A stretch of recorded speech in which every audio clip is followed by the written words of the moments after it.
The Ministry of Defence is set to ramp up the testing of battlefield EVs from next year at the Army's Bovington garrison in Dorset. According to The Telegraph, Labour is ploughing ahead with plans to use electric vehicles, EVs, for combat despite warnings it could put soldiers at risk.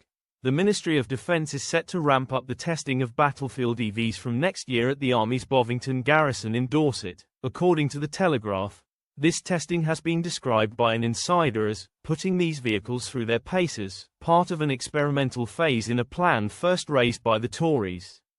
The government has granted more than £400,000 in contracts to Magtech, a defence firm that specialises in creating electric vehicles, since July.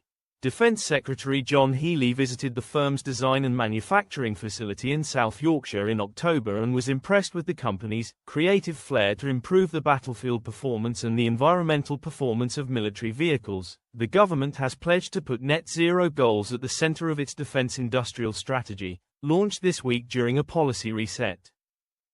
It said the strategy would support net zero, regional growth, and economic security and resilience. A government source added, new and emerging technologies can support decarbonisation efforts and improve battlefield capability, reducing the supply chain vulnerability of liquid fuel and also reducing the heat signature and noise of vehicles on the battlefield.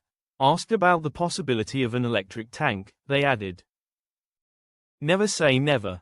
But on Saturday, military officials called for the government to reconsider the crazy endeavour, warning that the rush could put British troops at a disadvantage. Colonel Richard Kemp, former commander of the British forces in Afghanistan, said, what this amounts to is virtue signalling by mod, trying to get into the climate change agenda.